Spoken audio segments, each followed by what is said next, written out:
Hello and welcome to question and answer number 37. I am your host, Panyo Basa. And 37, I'm answering so many questions. It's not even funny. And there's quite a few questions this time, like maybe 30 questions. People are really asking a lot of questions, possibly because it's turning into winter time and they're just kind of sitting around in the house in the dark and thinking up questions. I don't know. But because there's so many, I will spare you all the details of going down into the basement and finding two mama dogs just crapping all over the place. Man, it's just amazing. Two little dogs this big over the course of the evening crapped six big piles. And I assume it's because many of you don't realize this, but mama dogs eat their own baby's poop. So it's like they're just like recycling it or something. But let's answer questions. It's talking about dog crap is just not good. Very good anyway. I mean, some people are into that, talking about dog crap and stuff. But okay, let's just answer questions. And the first question is from Toward a Buddhist Kinism, Kinism, Kinism. This is the name is more difficult than the question, I think. He changes his name a lot, so I won't have to deal with this one for very much longer, I think. But anyways, Towards a Buddhist Kinism or Kinism asks, what books would you recommend for the study of Pali? And I can say, as I've said before, the books I used for studying Pali when I was a junior monk were the New Pali Course by A.P. Buddhadatta, who apparently is a monk. And it's very simply put forward and it's easy to follow. And there are 3 volumes. I didn't bother with the third volume because it was mostly like translating passages of poetry from the commentaries or something. But the first two courses are good. Also, if you don't have access to that, I have been told that A.K. Warder's Pali grammar is good. Also, the only Pali grammar I have got on the bookcase back there is it's a Pali grammar by a person named Duracell who lived in Burma during like the British Raj, and that'll work too if you can find Duracell's um, Pali grammar. But as I say, Buddhadatta is about the best that I have seen. I haven't really looked carefully at A.K. Warder's, although that's received a lot of praise also. But yeah, the book I would recommend for studying Pali would be the New Pali Course by A.P. Buddhadatta. And once you get it down a little bit, then start reading simple stuff. Jataka stories tend to be fairly simple. A lot of the suttas are simple. Um, Vinaya is simple, but you might not be interested in reading the ancient books of monastic discipline, although there's lots and lots of stories in those. And try and stay away from poetry and commentary, and of course, Abhidhamma until you're more advanced. So I'll just move on to the next question. This is from Mary, spelled Merry. And Mary says, Hey John, I would like to get your opinion on Dhutanga practice one more time. I have read the suttas and how is it that 1 meal a day is Dhutanga, and wearing one set of robes is Dhutanga, and living in a forest is Dhutanga, when according to suttas, everybody did that as a regular practice in Buddhist times? Please explain. Thank you. Well, that is true, and I've noticed that when I was a monk a long time ago that one of the Dhutangas or optional ascetic practices for monks. I suppose I should back up a little and explain that a Dhutanga is one of 13 optional ascetic practices that monks are allowed to follow. And as Mary here says, that eating 1 meal a day is one of the Dhutanga practices. Having only 3 robes is also a Dhutanga practice. Living in a forest is a Dhutanga practice. Also, there's a bunch more like never lying down or living in a cemetery, living under the root of a tree, or not under the root, living at the foot of a tree, living under the open sky, eating only alms food, wearing robes that are made out of rags, that sort of a thing. And yeah, as Mary says, some of these are just plain Vinaya, like keeping only 3 robes. The only difference between um, just following the rule and following the Dutanga is that according to the Vinaya rule, you're allowed to keep an extra robe for no more than 10 days. Whereas if you're following the Dutanga, then you wouldn't even keep an extra robe for 10 days. Eating 1 meal a day is not really a Vinaya rule. Um, I mean, a monk is allowed to eat between dawn and noon, dawn and midday. Although there is one statement, I think it's in Vinaya, where somebody is wanting to ordain, and the preceptor or the senior monk who has been asked to ordain this layperson tells him, well, 1 meal a day is not easy. You know, he gives this list of things that are not easy. So, I mean, it is mentioned, but it's not really a rule. And I think most Theravada Buddhist monks really exploit that one. And I've heard of some, there was one Burmese monastery in, I think it was in Singapore, where the monks somehow managed to get 3 meals in between dawn and noon, which is kind of pushing it. I mean, you can gain weight just eating 1 meal a day once you get used to it. Living in the forest, well, it's yeah, I think most monks did that in the Buddhist time. But the thing is, the Dutanga rules are not canonical. They're not in the suttas themselves. Except maybe there's mention of it, like, you know, sometimes there's mention of a monk being a 3 robes wearer that's actually in the Tipitaka, but that would be a late addition, I'm pretty sure, because in all likelihood, all the monks probably started off with just the one set of 3 robes. So the actual list of the Dutangas is found in the Visuddhimagga, which is commentarial, and it's composed maybe, you know, close to 1,000 years after the time of the Buddha. It's based on earlier commentarial texts, but still, it's probably later. You know, the list, the formalized list of 13 Dutangas, and the 3 levels of each Dutanga, easy, medium, and hard.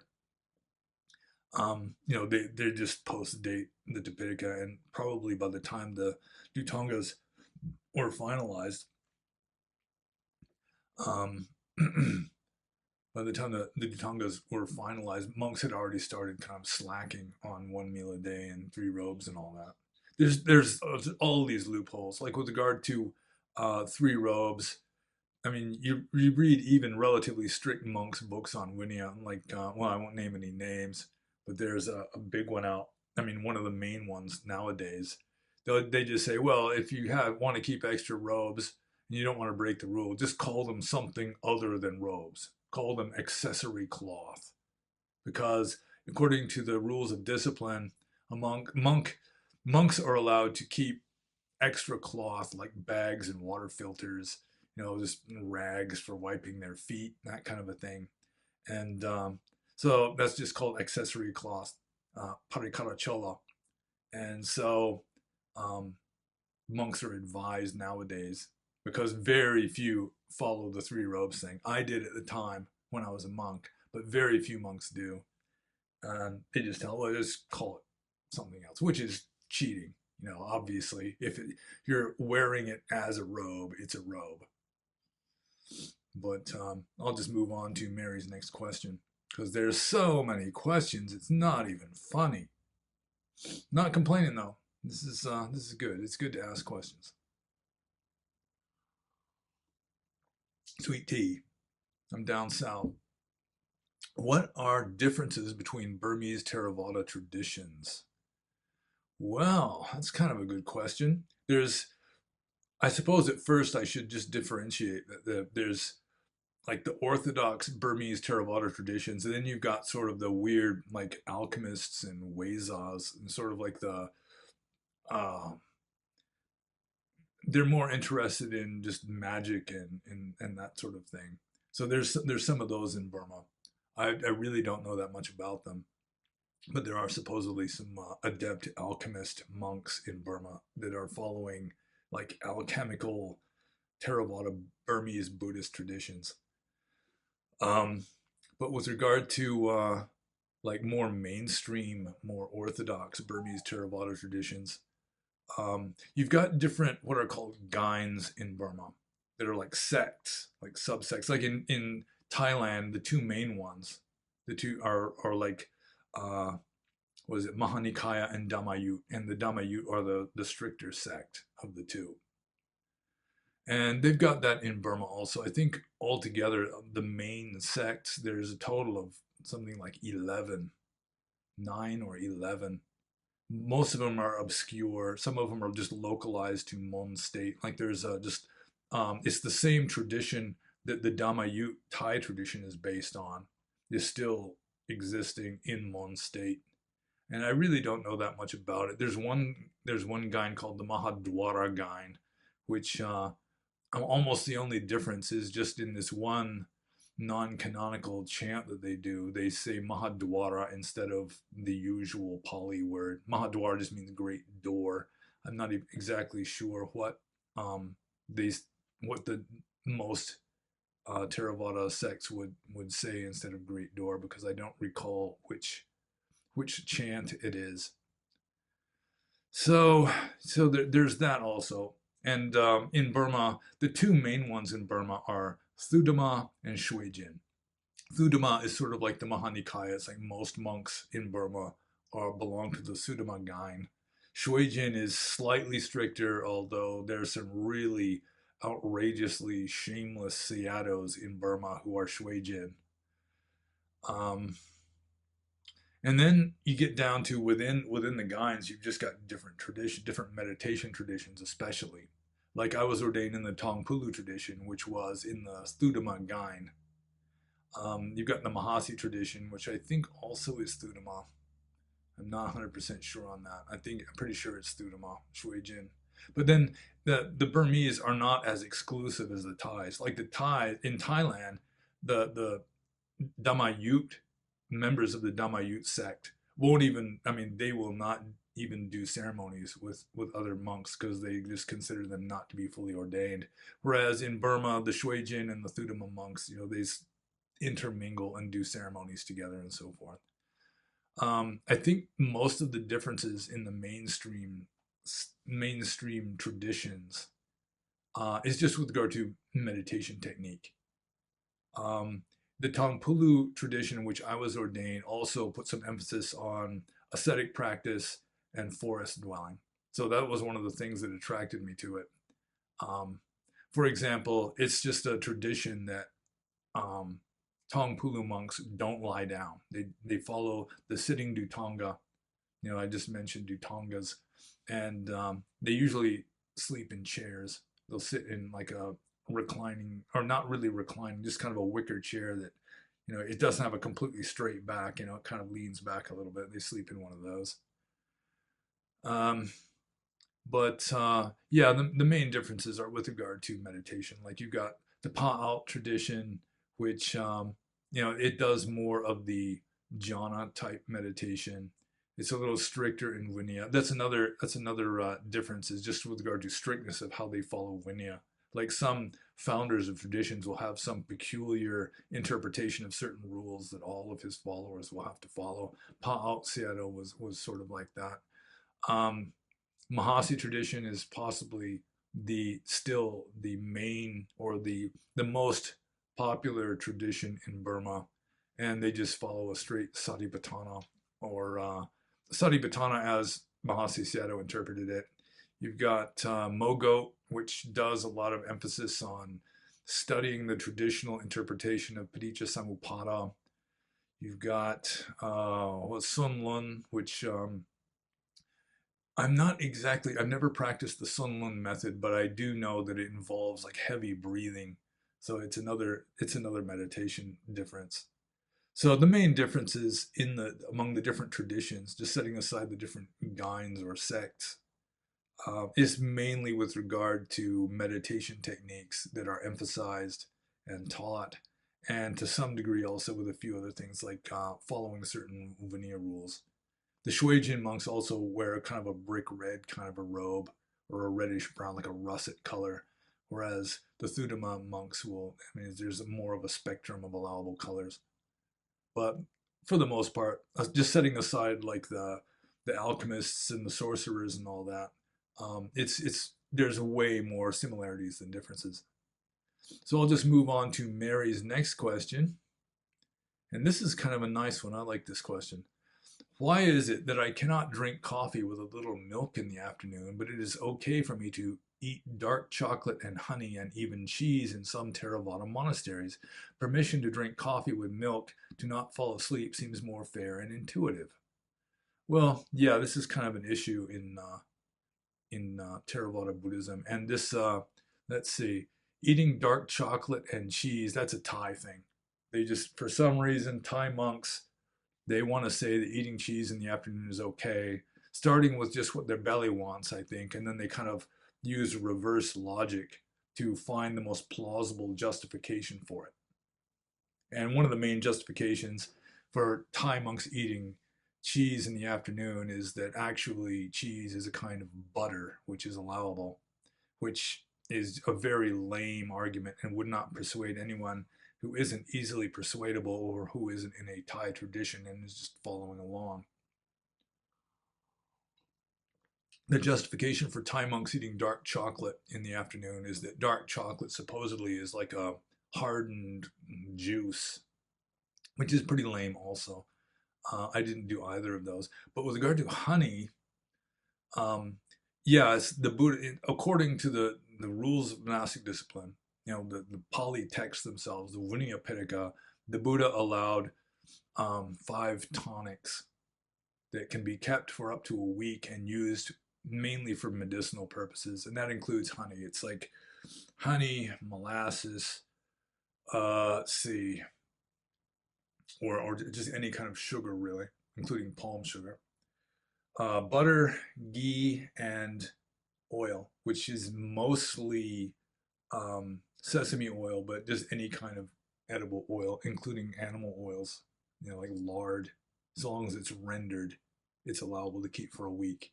So it was these 5 tonics were allowed in the afternoon, but only for medicinal purposes, like you've got hypoglycemia or something, or you're just not feeling well. You just need a little boost, like you feel like you're starting to catch a cold or something. You need a little boost to kind of improve your immune system efficiency or something. Although, I mean, this also is it's just completely abused by monks, and it goes back centuries, because according to the commentaries, if you're feeling hungry, that can be considered a sort of illness, and so you can eat sugar, hard candy or something in the afternoon, and that gets used a lot. In Burma, they've got this stuff called sadumadu, which is a mixture of 4 of the 5 allowable tonics. It doesn't have butter in it. It's got oil, ghee, honey, and palm sugar, I think. And it's, I mean, after I burned out on it, it just started tasting gross to me, so I didn't really indulge in that. But a lot of monks will have that in the afternoon because you're not allowed to eat solid food or bhojana in the afternoon. And the thing with milk is that milk is counted as substantial food. It is bhojana. And so you're not allowed to have cow's milk in the afternoon. You can have the coffee. And as a monk, sometimes I would just put some sort of vegetable milk, like coconut milk or like almond milk, something like that. You can have that in the afternoon. Well, actually, some Burmese monks say coconut milk isn't allowable for this obscure, weird.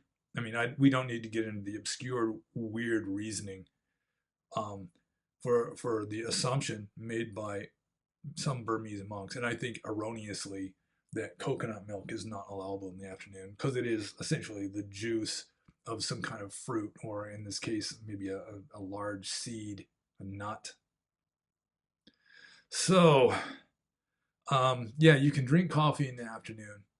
Um, Strangely, a lot of strict Burmese monks will not drink tea in the afternoon because there is this obscure rule in the rules of monastic discipline that the juice of any leaf is allowable to drink in the afternoon, except the juice strained from cooking greens. Like you boil some spinach and then you drain off the green water that the spinach was boiled in, you're not allowed to drink that because that technically would be considered a kind of soup or something. I'm not sure exactly what the reasoning is. And um, it just happens that in Burma, tea leaves are eaten as a green. It's really good actually. Tea leaves make a really nice salad, and they get you zing too if you eat too much. And so they've considered tea, or a lot of the stricter monks will consider tea to be water drained off from, sort of cooking these greens. But yeah, to drink the coffee is no problem. It's just the cow's milk in the afternoon, and the Thais eating dark chocolate and cheese in the afternoon is just I consider it to be a corruption in monastic discipline that they even intelligent, relatively strict monks will justify largely through herd instinct, I think. So I'll just move on to Mary's next question. And this one was right under the wire. I think Mary posted this just this morning. Why consciousness is not ourselves. Every khandha is not us, but consciousness is. Just observing other khandhas like seeing is not us, hearing and so forth, but consciousness we can do, let it be that way or this way because we can sleep or take drugs or alcohol, so we can do this and we will fully change our consciousness at will any time. It just observes as everything else, and everything else we cannot control. Well, this is sort of a reference to the Anatta Lakkhana Sutta, or the discourse on the mark of no self, which, according to tradition, was the Buddha's second discourse after his enlightenment, which caused his first 5 disciples to become fully enlightened. And according to the Anatta Lakkhana Sutta, we cannot say with any of the 5 khandhas that the 5 like the constituents of which we are composed, which is, say, physical. I mean, it's the body, and you've got feelings, perceptions, will, and consciousness. Or with will, it's karma formations is like the more usual translation, although mainly it means volition or will.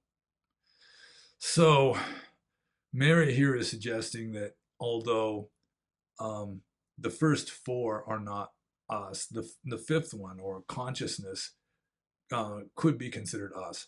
And actually, I mean, it's never suggested by the Buddha in the texts that consciousness is a self, although there are a few obscure references in the suttas to formless infinite consciousness being nirvana or nibbana.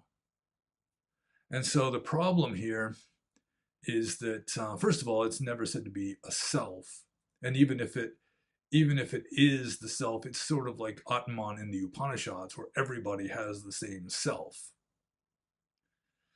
I've had the argument with regard to like the 5 khandhas that I mean, we can say let it be this way, let it not be that way, and have it happen, but it's not reliable. Like even with our body, I mean, I want my arm to go up, it goes up, or I want my hair to be dark, I can just dye it, or whatever. You want to change your perceptions, you just turn and look at something else, or just deliberately think about something else. So we do have some control, we just do not have total control. Like when you're dying, you can't just say let my consciousness persist, let me not die. Or consciousness is really philosophically problematic for Theravada Buddhism because they really do not have a good explanation for it. I do. I got a good explanation for it. And that's that consciousness is just the substance of our mentality, whereas the mental states are just like the form of it. You got, this little piece of cloth here, right? The substance of that would be cloth or cellulose mainly. But the form is this little square cloth with the little crisscrossy edges on it.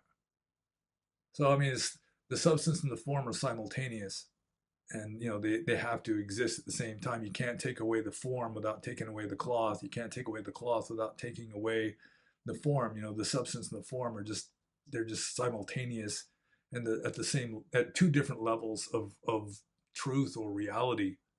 And you could say that with regard to consciousness and perceptions, for example. It's like consciousness is the essence of mind, the mind energy, or the just the whatever undefined, and the perception is the form that it assumes. So, but still, the problem with Theravada Buddhist philosophy dealing with consciousness is that they say, I mean, they admit that consciousness has to be simultaneous with the mental state, that it just sort of is the field or ground for the mental state to take place. And they consider it to be just completely different from any of the mental states. And it's not a mental state in and of itself. According to Abhidhamma, there are four ultimate realities, which is physical matter, mind, mental states, and nirvana or nibbana. And mind and mental states are just considered to be just absolutely different.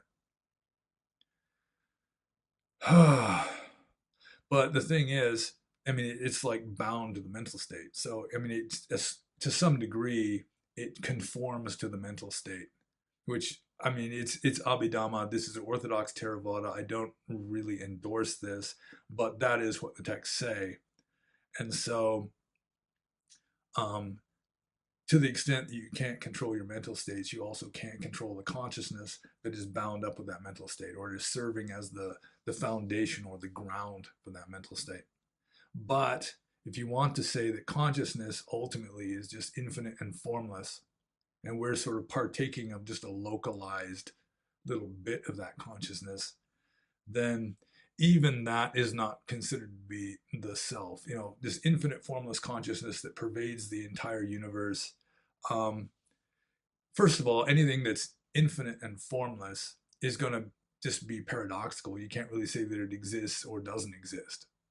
And that's kind of the attitude of Buddhism in general. I mean, if it's infinite and formless, you just don't reify it and turn it into an it, which turns it into something samsaric. So, I mean, there's a little bit of like philosophical fuckery going on with regard to consciousness. It seems to me. I mean, it doesn't make good sense to me, although there are lots of Buddhist scholars out there. It seems to make perfect sense to them. But yeah, consciousness is not ourselves simply because it's not our consciousness. Even if you say that there is an infinite formless consciousness, then it's just kind of an illusion that part of that is supposedly our identity, as opposed to anything else. It's hard to discuss. It's hard to explain this kind of stuff. The human language was not designed to discuss ultimate reality. It's more designed to discuss, what we're going to eat for dinner, and my butt itches, and there's a bear outside the cave, and that kind of thing. So I hope I answered that one, and I'll just move on to the next question, which is kind of a tricky one.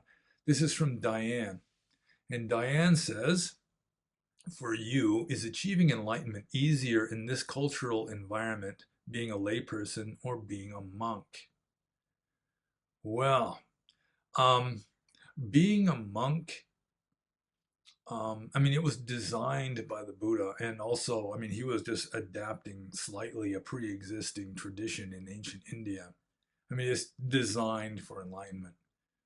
The thing is, so like in Burma, you want to become enlightened, you're better off being a monk than just living in the hut with the wife and three kids and the old maid aunt and all that, grandma and grandpa, going out and working every day.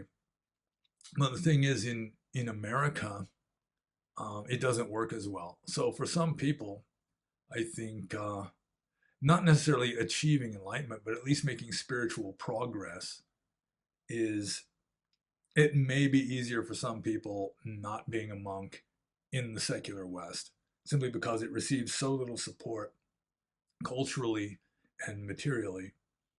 Um, and if a monk does get support, as a general rule, he's just sort of under house arrest. He's just like has to stay in this one place, and he has to please his supporters so that they continue supporting him and so forth. And in a way, it is very limiting on personal freedom.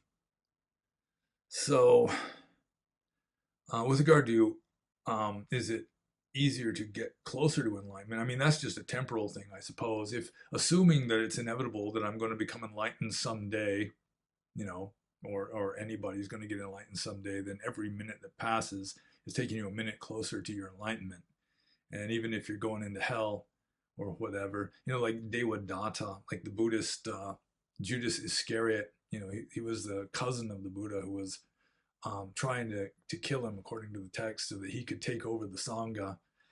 He's like in the bottom pits of Avicii hell right now, but he is destined to become a Pacceka Buddha in some future age, according to tradition. And so, even though he was on his way to hell at the time, just going with, time getting shorter and shorter up until he becomes a Pacceka Buddha, then he's, no matter what he does, I guess, maybe I shouldn't say that, but, he's getting closer to enlightenment. But making spiritual progress, it's just of a different order in the West. If you're living as a layperson, your spiritual practice is more a matter of accepting what happens with equanimity. I mean, you do that as a monk also, and just learning how to interact with people wisely. Whereas as a monk, you can just go off and be a hermit pretty much. So it's a different sort of spiritual practice. And I did, I mean, I kept feeling this need that I really needed to interact with humans more, especially people that speak my own language that, have the same approximate cultural conditioning to me.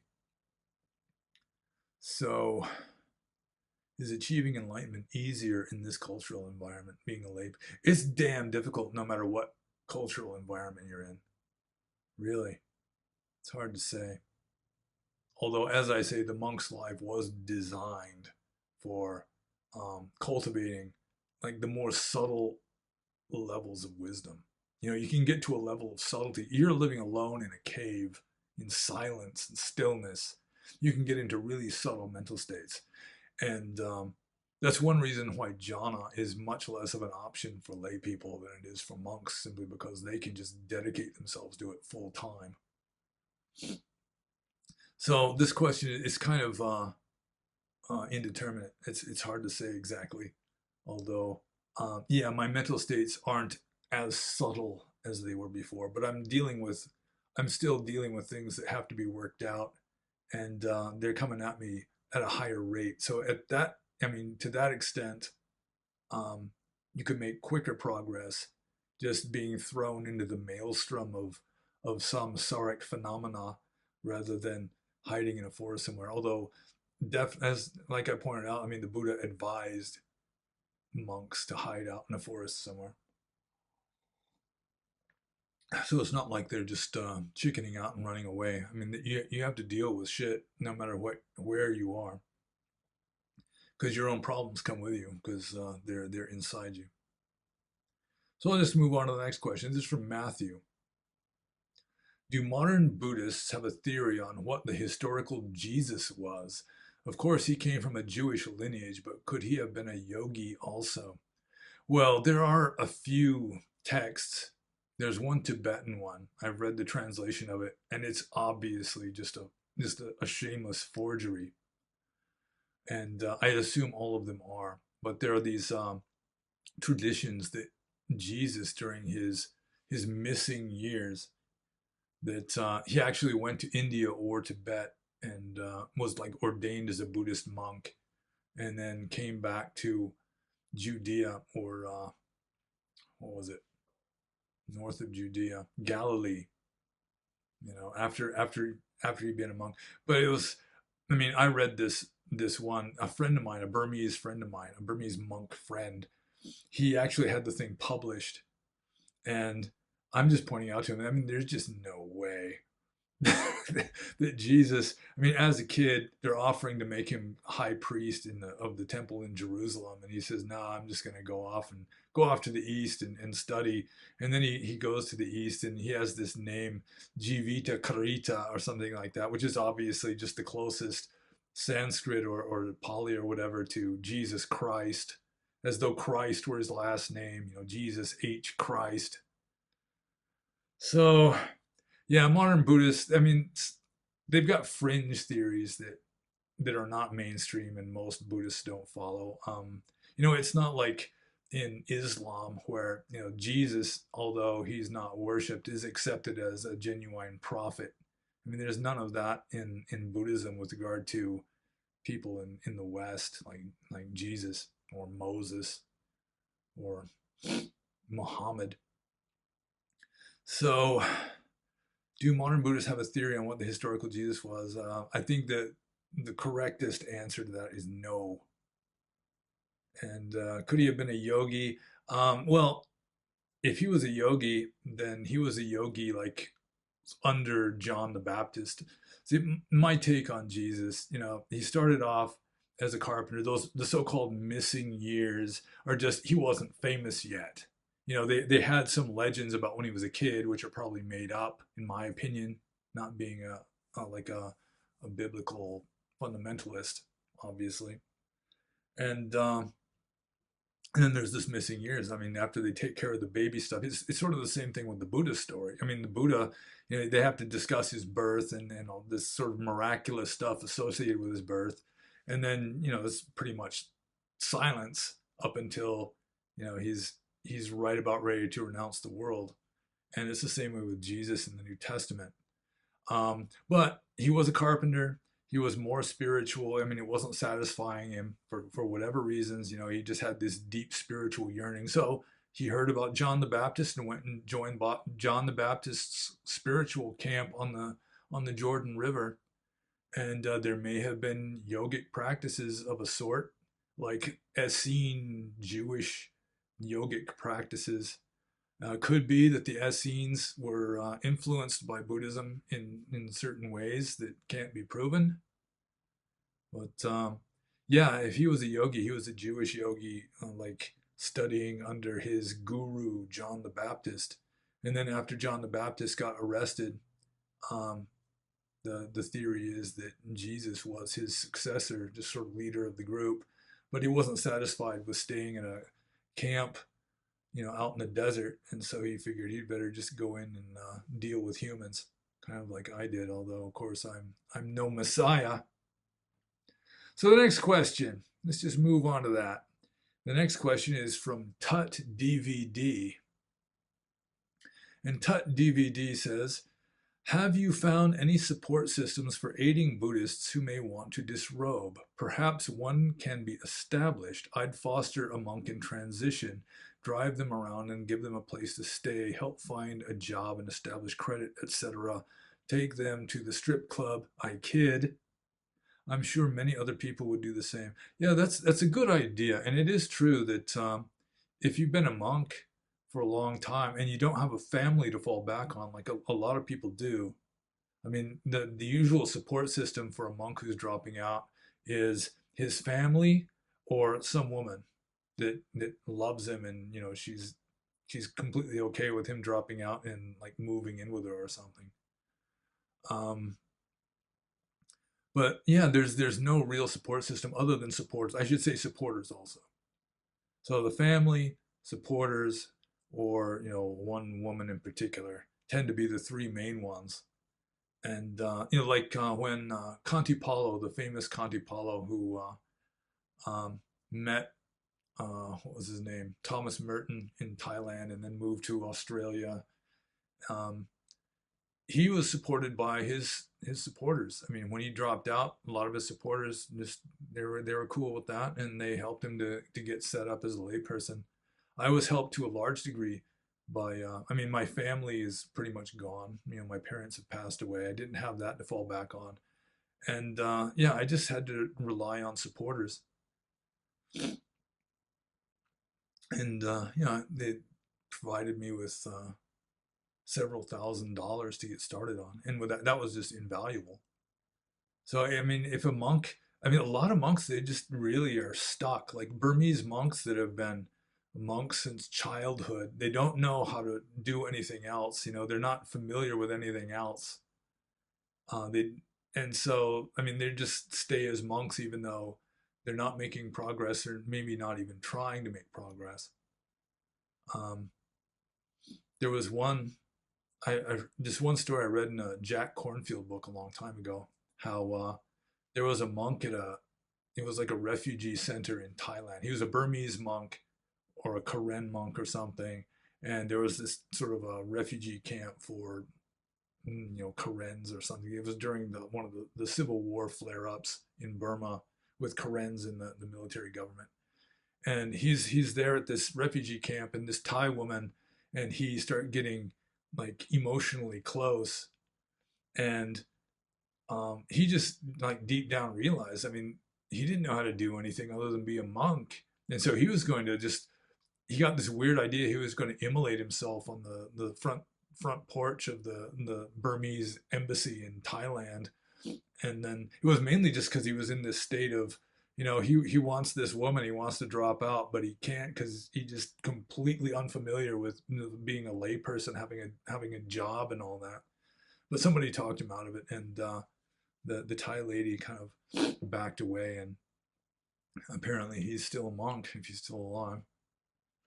So yeah, I mean, if you want to start up something like that, um, it probably would be a good service, although it may be that a lot of Asian monks who are just eager to get to America and start being rich or something will just exploit that. But I mean, if there's any monk that you know of who admits that he's seriously thinking about dropping out of the monkhood, yeah, I mean, helping him would be um, a very good thing to do. I mean, I was going to say meritorious, and just from the Orthodox point of view, helping a monk to drop out may not be all that meritorious. Still, I mean, if he's just not, I mean, he just got what he can get out of being a monk or whatever, then it's better for him not to be a monk than for him to be an unwilling prisoner in a monastery, kind of in exile from the world because he just can't make his way back again. So yeah, I mean, rather than just set up a fund, I mean, like, and just advertise it, any monks that feel like they should disrobe, contact us at this number. Um, I mean, just keep your eyes open, and if any monk that you support, is talking about he's seriously considering disrobing, you might reach out to him and offer him some help. I'm sure he would very much appreciate that. So we'll just move on to the next question. This is from Austin. Austin says, can you do a video on your thoughts of Nagarjuna? Um, I suppose I could. I've already pretty much given my opinion on Nagarjuna. I think he is one of the greatest Buddhist philosophers of all time. I had a Korean Mahayana monk tell me that in his circles, Korean Mahayana monk circles, Nagarjuna is considered to be pretty much a second Buddha. And I do think that Nagarjuna's interpretation of Paticca Samuppada, or dependent co-arising, is the best that I've come across.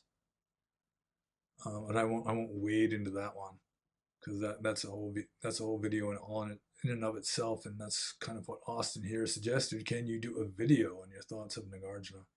So yeah, that's a possibility. Other than what I've just said, yeah, it's possible. I'm not making any promises though. So the next question from Austin: can we have a discussion on why Brian is pro-Hitler? Yeah, poor Brian, man. I think some like advanced Jewish rabbi might have put a curse on him. Way more efficacious than the curse they put on Spinoza, where they're trying to get him torn apart by bears or something. Because he's just persecuted at every step. He lost his job, as a mainstream Dhamma teacher because he's supposedly like a anti-Semite Nazi Holocaust denier. And he got kicked out of his apartment probably for similar reasons, had to move somewhere else. Just most recently, just a couple of days ago, he called me when I was at work and told me that the videos we've been doing with Ajahn Punadamo, which I've enjoyed, they're really nice. Ajahn Punadamo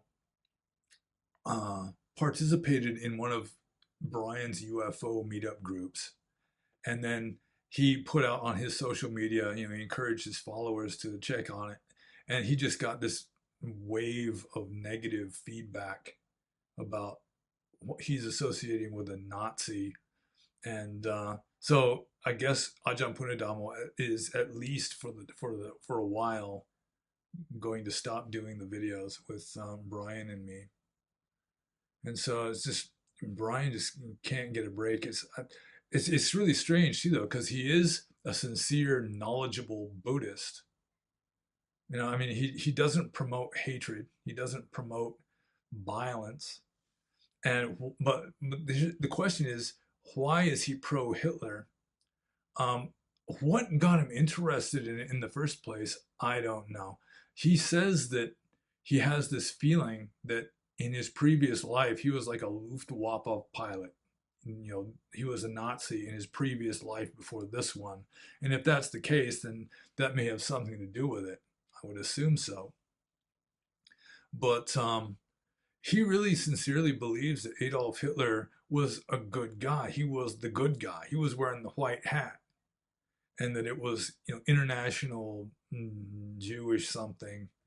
The establishment, the proto New World Order, that because he was breaking away from sort of the economic network, and of course he was no fan of Jews, that he was threatening to break away, just sort of like in modern times there have been some people that just because they're trying to get away from the globalized currency scam essentially, or they're just trying to go back to the gold standard or with their own currency and that sort of thing, they just get brutally attacked. And so Brian thinks that sort of thing happened with Hitler, and that all the death camps and gas chambers and so forth are just uh, propaganda. And I mean, there have been revisionists, including Jewish revisionists, like David Cole, who, I mean, they don't deny that the Holocaust happened, but they're saying, it was exaggerated. There are details that are just accepted, with regard to like certain death camps or gas chambers and that sort of thing, they're just sort of like embellishments on the truth. And it might be more like 3 million instead of 6 million that were systematically killed. But so Brian just thinks that I mean, I do not endorse Brian's opinions on certain things, but I don't see how Hitler was any worse than Stalin. I mean, this is just the weirdness of Western culture, and there is a lot of propaganda and mind control in that you can wear a Che Guevara shirt. You could probably wear a Mao shirt in public, even though Mao killed more people than Stalin and Hitler combined. And it's okay. But you wear a swastika or a Hitler shirt, and you're just going to be like spat on and screamed at in the streets, just like Brian gets. So, yeah, he just sincerely believes that the Holocaust didn't happen, that the Jews that were killed, during the 1930s and first half of the 40s, it was done without Hitler's approval or knowledge. And to some degree, some of that must have happened. And also that, like, a lot of the ones in Ukraine, when they got liberated, when Ukraine, well, invaded by the Germans, um, most of like the commissars and stuff in the Soviet Union in the earlier decades were Jewish. It was a Jewish guy in charge of overseeing the Holodomor, which was like a Holocaust that most people have never even heard of. It was where the Ukrainians were just deliberately starved to death by the millions. And so there was a lot of like people in Russia or the Ukraine in the Soviet Union that as soon as they got the chance, they were just fighting back against the Jews and persecuting them and so forth. So, I mean, some of that did happen. I mean, I still think that a lot of Jews were just taken out into fields and shot with machine guns after being required to dig their own trench graves and that sort of thing. So I'm not saying that Hitler was a good guy, but he was a damn interesting guy. I'd rather have dinner with Adolf Hitler than with Joseph Stalin. At least I'd have more confidence that I'd be able to walk out of the room alive afterwards. But why Brian is pro Hitler? I mean, if you really want to know his reasons, I think you'd have to ask Brian because I've just told pretty much as I understand of it. So I'll just move on to the next question. This is from Jules Catard. Jules Catard. Probably got picked on a lot when he was a kid. And Jules Catard says, I remember hearing a discourse where a story was told of a frog overhearing a discourse of the Buddha. I don't remember all the details, but when the frog passed away, it was then reborn as a human or maybe a deva as a result of hearing this discourse. Can anybody point me in the direction of the discourse of the source of the story or any others involving animals who overheard discourses and gained higher rebirth, attainments, etc.? Thank you. Okay, well, the story that he's referring to about the frog is the Manduka Deva. Manduka is Pali for frog, and Deva is God, the frog god. And the closest it comes to being canonical is it is in the Milinda Panya. It is mentioned there, I'm pretty sure. And the Milinda Panya is generally not considered to be part of the Tipitaka. It is rather late. But it is part of the 40-volume Burmese Tipitaka. The Burmese consider it to be canonical. So that would be the closest to being canonical it is. I think it's also mentioned in the Visuddhimagga and a few other commentaries. And so it's this, I mean, the story that Jules Catard is referring to about the frog is that the Buddha was giving a discourse on the banks of Lake Gagara, I think. And there's people who are just sitting or standing around listening to the sermon, and a frog happened to be just within earshot of the discourse, and the Buddha had such a soothing, melodious kind of a voice that the frog was just listening, and it was just sort of like in this, almost like a meditation. You know, it was just like in this peaceful state, listening to the Buddha's voice, when a cowherd, or maybe a shepherd, cowherd, I think, with the stick, just went up to listen to the Buddha too, and he just accidentally brought his stick down on the head of the frog and killed it without any intention. The frog was killed instantly, and because it died in this kind of exalted state, listening to the Buddha's voice, it became a deva in its next life. It's according to the tradition, it was reborn in Tawatimsa heaven, and had a palace 12 yojanas across, and a yojana is very roughly 10 miles. So it's living in a palace. It's man, over 100 miles wide. But let's see, what is it? Let's see. I got some notes here. I cut and paste this note here. See, having discovered his previous birth, he appeared before the Buddha, revealed his identity, and worshipped him. The Buddha preached to him, and the Deva became a Sotapanna. 84,000 others also realized the truth. So I guess he remembered his past life as a frog, and then when he met with the Buddha, possibly when the Buddha was up in Tawatimsa heaven, or maybe the frog came down to pay his respects, he told him about the incident, and the Buddha preached to him, and the frog god, who apparently was in human form as a god, even though he was in frog form as a frog, he became an Arya. He became a Sotapanna, which is nice. But any other stories about animals hearing discourses and getting attainments from that, I don't know of. There are a lot of animals that did do meritorious deeds and got to be reborn as humans or gods. Like you just read the Jataka stories, you know, it's just full of, you know, just fish and frogs and quails and pheasants and peacocks and foxes and so forth with essentially human intelligence, like the Buddha in a previous life. You know, he's the fish king who uses essentially psychic powers to cause it to rain so that his pond, which was drying out in a drought, wouldn't dry out, and all of his subject fish wouldn't die. You know, there's the famous Wata Sutta where the Buddha was a quail, a baby quail in a previous life, who is caught in a forest fire, and he just essentially uses psychic powers, or he makes an assertion of truth. And I don't remember exactly what the assertion of truth was, but you know what truth it was he was asserting.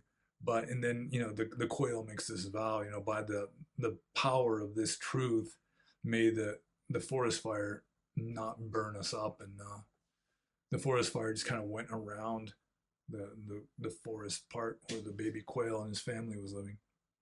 So that, there's lots of that kind of thing, especially in the Jataka stories. Uh, but with regard to animals actually getting attainments from hearing the Buddha, that's the only one I can remember. There was a monkey and an elephant that were attending the Buddha in while he was in seclusion. The monks were all squabbling about something, so he just took off and lived alone in the woods. And the monkey and an elephant were taking care of him and you know, offering him food and that kind of a thing. So they might be in heaven too, but it wasn't because the Buddha was preaching to them, probably. So I think I'll just move on to the next question. Excuse me. And this is from Hayet's Tig. And Hayet's Tig says, in your question and answer 36, as a response to Erain's question regarding sex scandals in Eastern religions, you were relaying anecdotes regarding prostitutes in Asia. At the 1 hour, 21 minutes, 12 seconds timestamp, you were about to tell another story, but with a bashful look on your face, you opted out of it. Can you please tell that story to us? I must know. I have to know. Oh, my nose itches, so. Excuse me. Yeah, okay, well, I can tell it. I remember this was back in the 90s, late 90s maybe, maybe early, whatever the decade after the 90s is called. I was living at this forest monastery up in the hills, the one I almost became abbot of. And for some reason, the current abbot at the time just happened to we were having a conversation, and just for some reason, I don't remember why, he just said sort of dismissively, village girls aren't very pretty. And then I'm like, well, what about that one? And there was this house, like 2 houses away from the monastery. When we first started going for alms, it was one of the first houses that would offer alms. And there was this girl there. She was maybe 18, 20 years old, maybe early 20s. And she was pretty. I mean, she was buxom, you know, curvy, which is kind of unusual for a Southeast Asian girl. And she had like this delicate, like a porcelain doll kind of a face. Almost like her face was just painted onto the shell of an egg. And I mean, she obviously had a foul disposition. You know, sometimes you're walking towards the house, you can hear her like angrily scolding her parents and so forth. But, you know, I just said, well, what about that one? And I explained which one I was talking about. And he said, the Australian monk who lived here last year said the same thing about her. But, yeah, Western men have different standards of beauty than Burmese men. And then he starts telling me this horror story about this same girl. Um, apparently trying to, maybe he was just indulging in gossip, but maybe he was like trying to conscientiously get me not to like her or something, just not be attracted to her. He was saying that when she was engaged to be married, before she was married, she was actually going to her fiance's house to have sex. I mean, it was her idea. And I mean, by Burmese village standards, she's already a scarlet hussy. Then apparently the girl's father didn't like the guy. They didn't stay married for very long. They got divorced or whatever, which is fairly easy in Burma, even though it might not happen nearly as much as in the West. And then she started having like intimate rendezvous with a farmhand that lived down the road. They would meet under a bush and have intimate relations. I mean, without being married at all. There was no intention of being married, apparently. And not only that, but on one occasion, she climbed up a neighbor's tree and stole a whole basket of fruit. And while he's telling me this, I'm like thinking, I don't think I ever went out with a girl that wasn't any worse than that. I mean, she's practically a saint or something by Western standards, if that's the worst you could say about her. Um, but then later on, like years later, he was telling me that she actually, this girl, because I mean, relatively speaking, she was a scarlet hussy, by Burmese, mainstream rural village standards. She actually did become a prostitute. There was an army base nearby, and the soldiers there liked her apparently. But that was the story I almost tell. I'm pretty sure. And yeah, I think if anything, it made me like her more. I mean, not her becoming a prostitute years later, but at the time he was telling me all this scandalous gossip about her. It's like that's it. I mean, she's yeah. I just didn't get it by Western standards. That's just nothing. So I'll just move on to the next story. Next question. This is from Rafi46. And Rafi46 says, have you ever heard of monks in Burma inciting hatred against Christians there? I think the easiest answer to that would be no. I can't think of it. It might have happened. It may be that I just don't remember it. But I don't think monks incite hatred against Christians there. I mean, there is sort of like in the villages especially, there might be a few Christians, and other people might disapprove. They're Christians. Did you know that they're Christians? That kind of a thing. But yeah, I've never heard monks bad mouthing Christians. I've heard a few lay people, kind of disapproving of some neighbor because they're a Christian. But as a general, Christians don't have as bad of a reputation as Muslims do.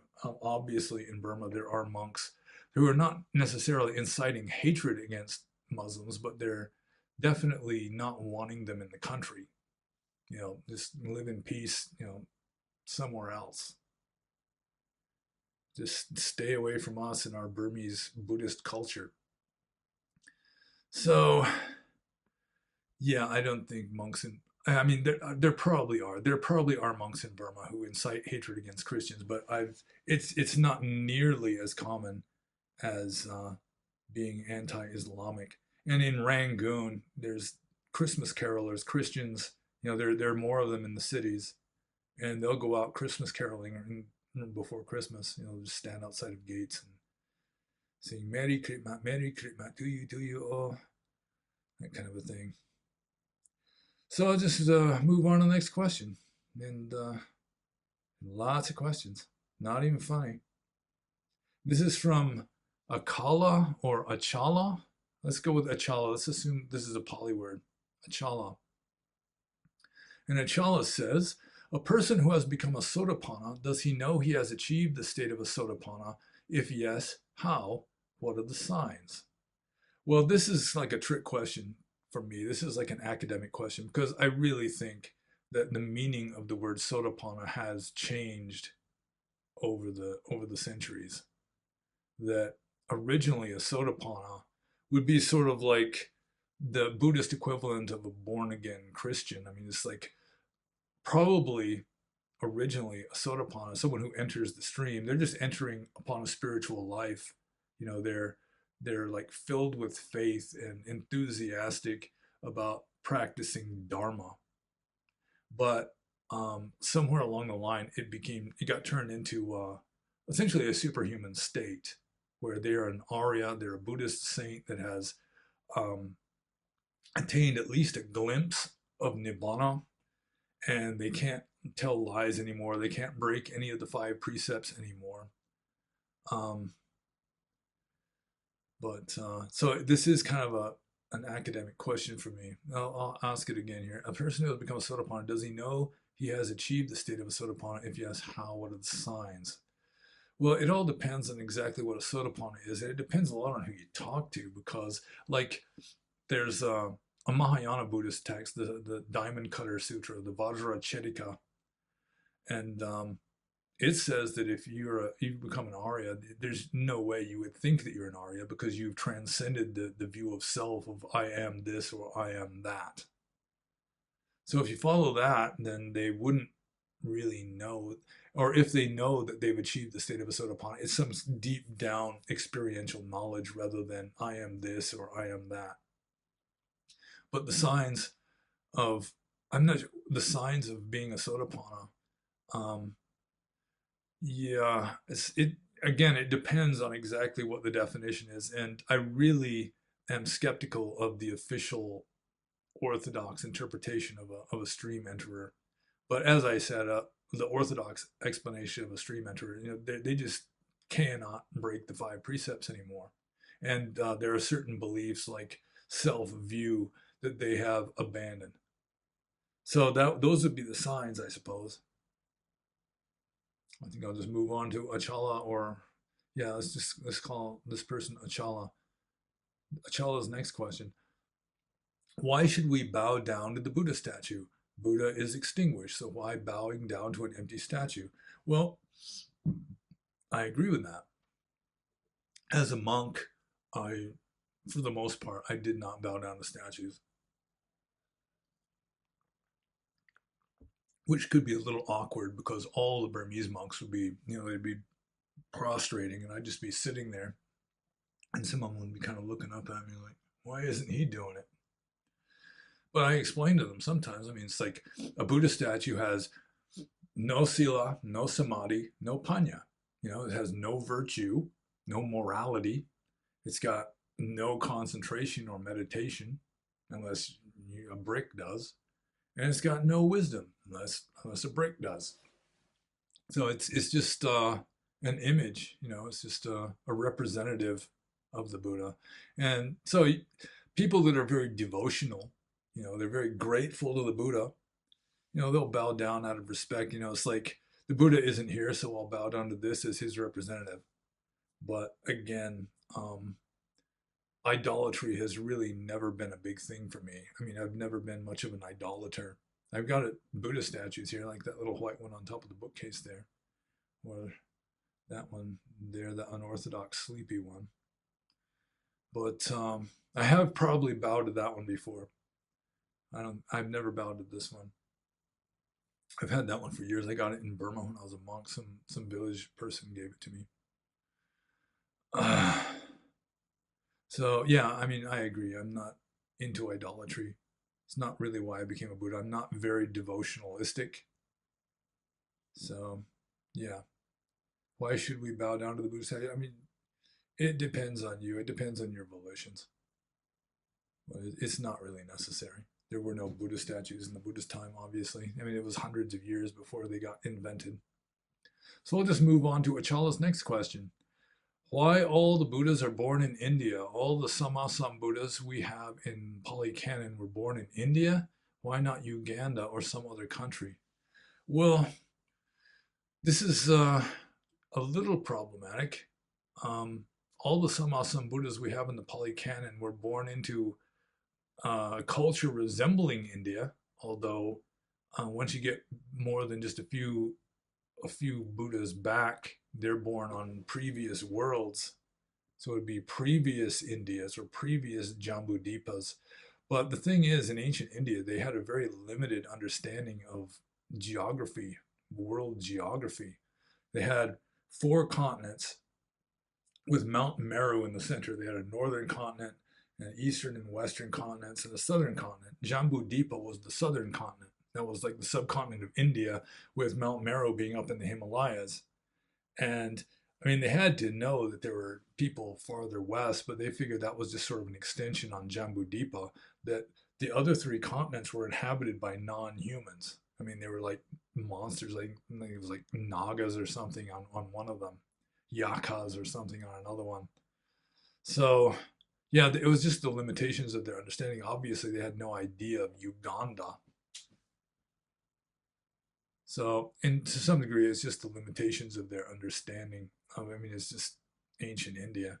It's kind of the same. They were India centric, just sort of like the way the Jews and the Christians are Earth centric. They just consider the Almighty God is going to have his only begotten son on this little planet, you know. So it's kind of that sort of a thing. But I don't know. I don't think there have ever been a Buddha in Uganda. Maybe enlightened beings. So I'll just move on to the next question. The Arya Suwasti Project says, greetings, Panyo. I was recently watching Ajahn Punadamo and he said something interesting. He said, the past is not real because it is no longer here. The future is not real because it's not here yet. And the present is not real because you cannot count on it. I can understand the concept, but this brings a question of cause and effect, or karma, in the past. If the past is not real, where did the cause come from? If the future is not real, where does the effect go? Neither cause nor effect seems to be happening in the now at any time. Much respect, warm regards, sadhu, sadhu, sadhu. Well, I mean, this statement that he says that Ajahn Punadamo said, the past is not real because it's no longer here. The future is not real because it's not here yet. The present is not real because you cannot count on it. I'm not sure if that is Orthodox Theravada with regard to the present. I'm pretty sure in Orthodox Theravada, the present is real, but only the present. The past no longer exists. The future doesn't exist yet. So it's like a Newtonian concept of time. It does kind of remind me what the Ajahn is said to have said. Reminds me of a statement from Mahayana texts, whereas it's essentially past mind cannot be grasped, present mind cannot be grasped, future mind cannot be grasped. So that would be something like the present is not real because you cannot count on it. But according to Orthodox Theravada, only the present moment is real. And the thing is, the present moment is changing. So it's like the past, um, it was real when it was the present. It was real, and this attitude. I mean, it does create a philosophical question. I mean, in Abhidhamma especially, I have no idea how they can get cause and effect to work because they've got everything according to Abhidhamma philosophy, which is Orthodox Theravada. Everything in the world is blinking off and on at a rate of about 1 trillion times a second. So each moment is like 1 trillionth of a second, and it's there, and then it disappears, and the next thing is there, and that disappears, and then the next thing is there, and that disappears. And so, how can you have cause and effect from the past? It doesn't even. There's not even contiguity. I mean, it's not even touching because you've got the past moment completely vanishes, and then you got the next moment after that. So that any cause, even in the previous moment, is just a non-existent cause because the past doesn't exist. So, I mean, if you can admit there's some kind of contiguity, then it removes most of the problem because it's just continuous. It's like my arm here. It's like this causes the next part causes the next part because it's all contiguous. You can say that it's cause and effect, but I mean obviously it isn't. But still, at least they're contiguous, and it's if time is moving like this, then at least it's just a constant flow, and then you can have some sort of cause and effect. Although using my arm as a representation of time is maybe not the most intuitively effective way of going about it.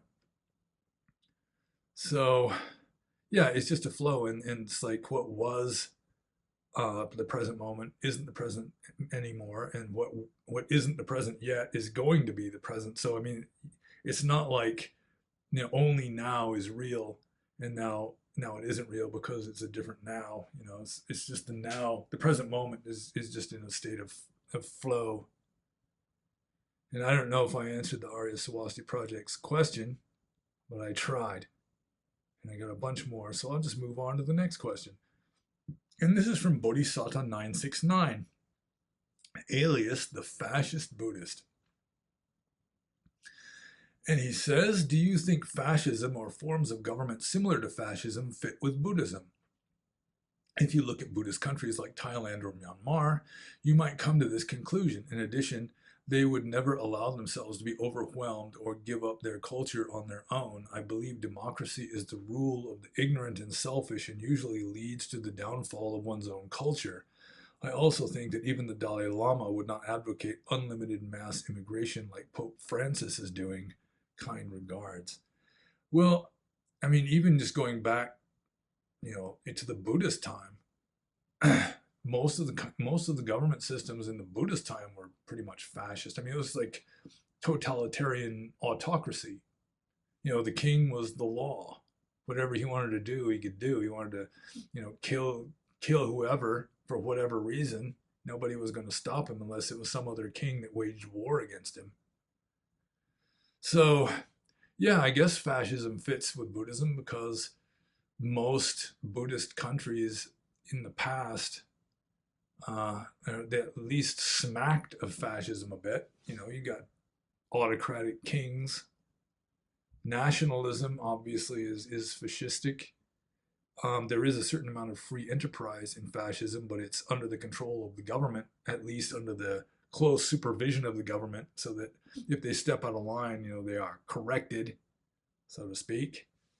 So, yeah, I don't see that there's any problem with that. I think the Buddha did prefer a certain kind of democracy, at least in the Sangha, that he based the democracy of the Buddhist Sangha on a kind of oligarchic democracy in, I think it was the Vajians. I can't remember the country that it was the Mallas or the Vajians, I think. There was, in the Buddhist time, it was like what could be called democracy was gradually being replaced by uh, kings and like empires.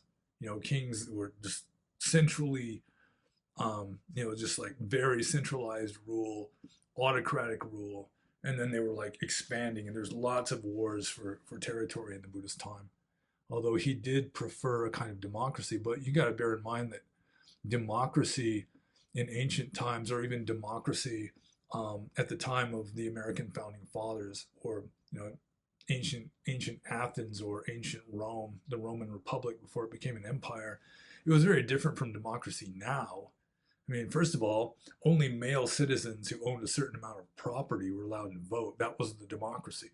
That women weren't allowed to vote. Lower class people, like street beggars, weren't allowed to vote.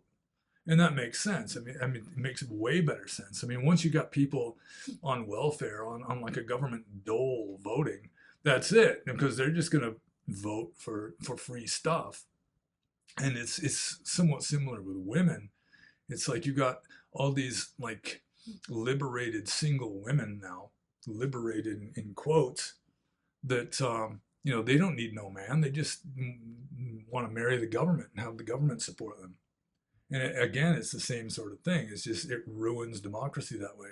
But when you've got like relatively educated people who really have a vested interest in their country being strong, then democracy can be strong that way.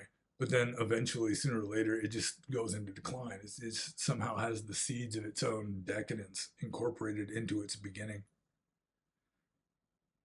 But just as a short answer to this, yeah, fascism it's compatible with Buddhism, partly because Buddhism is apolitical, and they've had psychopathic kings from the very beginning. Like the list of 10 dangers, there's a standardized list of 10 dangers in the Pali texts, like 10 dangers that are legitimate reasons to abbreviate a ceremony to make it shorter.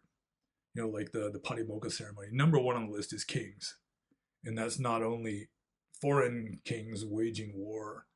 Sending an army. You got like an alien or like a foreign army invading. I mean, it's the king of your own country is a danger too, because he can do whatever he wants, and he's not necessarily a good guy. People who can do whatever they want tend to become corrupted and not so nice. So yeah, history has shown that something along the lines of fascism, or at least totalitarian dictatorship, are compatible with Buddhism. Much more compatible than like Marxism. First of all, Marxism is atheistic. They're anti any religion other than the atheistic religion of Marxism. And also, communism wants everyone equal. So they're not going to smile upon exalted holy men, anything like that. So yeah, fascism is more compatible with Buddhism than Marxism is, or communism. So I'll just move on to the next question. This is from Weird Flex. Weird Flex, I think. And Weird Flex says, what was your conversion experience like? When did it stop being about investigating Buddhism and instead become about practicing? This is kind of a tricky question because I didn't have just one conversion experience, like converting me to Theravada Buddhism. I had like three. I mean, first I was like 17 years old and I was just going wild. I was just in rebellion against the system because once you reach a certain age, or at least in my case, I realized the adults were just as messed up as I was. It's like when you're a kid, a little kid, you just assume that adults have it figured out. They know what's what. And you don't know what's what yet because you're just not grown up yet. But then around the age of 13 or so, I was starting to get skeptical. And by 16, it was just plainly obvious that the adults were just as fucked up as I was. And so I just went into open rebellion. And when a 16 or 17-year-old goes into open rebellion, it often doesn't turn out very well because, of course, when you're a teenager, you don't understand things nearly as well as you actually do. I mean, I was correct in assuming that the adults were just as messed up as I was, but just finding your own way, just like don't do anything you don't want to do, and then just like party and skip school and get in all kinds of trouble. It wasn't working out, and so my father, in a towering rage one night, insisted that I was going to have to see a youth counselor, or else just like hit the road. And so I saw the youth counselor, and it was kind of like a state of crisis. It's like things aren't working. It's like my old ways of dealing with things just weren't able to deal with the situation. So I was like in this crisis, and it turned out that the youth counselor was a spiritual guy. He was a cool guy, and started giving me like Ram Dass books to read and so forth. And then it was like it just kind of clicked, reading Ram Dass. I couldn't even really understand it very well because the concepts were so alien to anything I'd been exposed to. When you're 16, 17 years old, reading a Ram Dass book, and he's talking about, Eastern philosophy and Hinduism mainly, but also some Buddhism. And, it's just, you don't have anything to really integrate it with. So it's just kind of loose in there. And I wasn't able to really grasp it very well, but intuitively I could just feel that, there's something to this. I mean, this guy obviously understands things better than I do. And so that was like my first conversion experience, was just as a teenager. I think my conversion to Buddhism in general occurred when I read Zen Flesh, Zen Bones, compiled by Paul Reps, which is well worth reading. And in that case, it was like Zen, like reading the Zen koans and so forth. It was just this feeling of being comfortable with just having no solid ground under your feet. It's just like not depending on anything, not even anything necessarily making sense. And just deep down, again, intuitively, that appealed to me. And so I was about 19. I think it was like a freshman or junior in college when I read that book. And so, I mean, I was already pretty much converted. I was just kind of searching for some kind of Eastern philosophy, especially, that appealed to me most. And Zen Buddhism really appealed to me. And then I think what converted me to Theravada was reading, and this old translation of the Sutta Nipata. I think it was by Fowlsbowl. I mean, this is like 1890s. It was, I think it was part of Max Muller's Sacred Books of the East series. And it was the Atthakavagga in particular, which was similar to Zen. It was just very I mean, it just pulls away all the ground from underneath you. You're just not necessarily in free fall, but it just kind of makes you not dependent on anything. And that appealed to me also. So it was then that um, I started being really attracted to Theravada Buddhism, and I wasn't fully persuaded. I was still open-minded to becoming a Zen monk or a Theravada monk until I went out and looked at a Zen monastery and a Theravada monastery, both in California. And the Theravada one obviously came closer to what the Buddha was originally teaching. So I went with Theravada. And let's see, when did it stop being about investigation of Buddhism and instead becoming about practicing? I didn't really become a serious practitioner of Buddhism until I became a monk, or right before I became a monk. Because people would ask me if I was a Buddhist before I was a monk, and I'd say, well, not really, because I wasn't even keeping 5 precepts. I was drinking beer in particular. And so because of that, I wouldn't even consider myself to be a Buddhist. I was more of a Buddhism enthusiast. I was aspiring to be a Buddhist someday. So it wasn't until I really became a monk that I considered myself to become a Buddhist, because I was actually walking the walk at the time. So I'll just move on to the next question. This is from Ruhe. And Ruhe says, hello, Panyo. How was your experience, particularly in the jungle, with the ceaseless inner movie projection? How proficient did you get at replacing unwholesome formations with wholesome formations and thoughts? Well, it wasn't ceaseless inner movie projection, although, I mean, there have been many meditation sits. You're sitting there cross-legged, and I mean, it's just, you've got like a movie playing in your head. Sometimes it'd be like a porn movie. And yeah, I mean, it's like you really have to practice a lot. But I mean, eventually it got to the point where if I was sitting in meditation, I mean, it wasn't even replacing unwholesome formations with wholesome ones. It was just emptying everything out, just sitting there empty, which is far superior to sort of the makeshift of replacing an unwholesome thought with a wholesome one, because it's still thought. You're still just at the level of perception and samsara. You're at a more wholesome level of samsara, but I mean, you're trying to detach yourself from samsara, and so I mean, eventually, as your meditation gets better, you're going to be getting into more and more subtle mental states until you're like approximating just emptiness. And the emptiness is full in a paradoxical way. It's not like just blank nothing. Like in quantum physics, empty space contains zero energy and infinite energy. But I mean, you just live a wholesome, simple lifestyle, and your mind becomes more wholesome and simple. You're just living out in the forest, and you meditate, and you walk for alms, and you chop wood and carry water and so forth. Still, you're gonna be having naughty thoughts and just wake up in the morning with some rock and roll song from the 80s blasting in your head and that kind of a thing. But see, how proficient did I get? Well, I didn't completely master it. I don't think I mean, it's sort of like the Anattalakkhana Sutta again, where you cannot say with regard to your perceptions or with regard to anything, let it be this way, let it not be that way, and consistently have it happen. So, um, yeah, I mean, there's going to be shit arising, and I mean, you can catch it immediately if you're being very mindful, but being very mindful is not.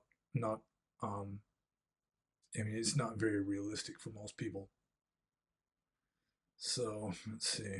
Yeah, the best way to deal with the ceaseless inner movie projection is just simplify and make your life more wholesome and get away from the outer movie projections, and things do improve. And then eventually you get to the point where you can sit there for hours or maybe even go for days without any crap, without just getting lost, just wandering off into the crap. So I'll just move on to Rui's next question. Do you consider saddha, or faith, sufficient for stream entry? And again, we got this academic problematic issue of what exactly is stream entry. Is it what I think it is, or is it something else, or is it what Orthodox tradition says it is? And Yeah, I don't think sada would be sufficient for gaining a glimpse of nibbana. I don't think just that in and of itself. There'd have to be something else combined with that, either practice or just getting some crisis slammed onto you, just getting beaten over the head with some kind of crisis that you cannot cope with in the usual way. And yeah, so I think regardless of the definition, I don't think that faith in and of itself is sufficient for becoming an Arya, or gaining your first glimpse of enlightenment, or really maybe if we go back to what I consider stream entry to have originally meant, which is sort of like being born again Buddhist. It's just like you're just filled with faith, and you're really gung ho, and you're just entering a spiritual life. You're a dharmic life for the first time. Then possibly sada would be sufficient, but even then, probably just sada in and of itself, even though it would be like a key ingredient, I don't think that would be sufficient. I mean, there'd still have to be some kind of, I don't know, some kind of self-discipline or morality or something involved. Just pondering the truth, just considering what you've heard, anything like that. So yeah, I don't think sada would be sufficient. So I'm just going to move on to the next question. This is from Francois, or possibly Francois. And Francois says, "Hi, Panyobasa. In your next Q&A, can you please comment on the YouTube videos teachings of Ajahn Nyanamoli Thera of the Hillside Hermitage?" Well, the problem with that is I have no idea who Ajahn Nyanamoli Thera is of the Hillside Hermitage. The thing with, I mean, people are always sending me videos or asking about like YouTube Dharma teachers and so forth. And I mean, never have I really been all that interested in like reading like the teachings of some other monk. It's usually very boring to me. Just almost always, it's just very boring. I mean, the original Nyanamoli, who was he lived in Sri Lanka. He was a British monk who lived in Ceylon, I guess it was called in those days, like between 1950 and 1960.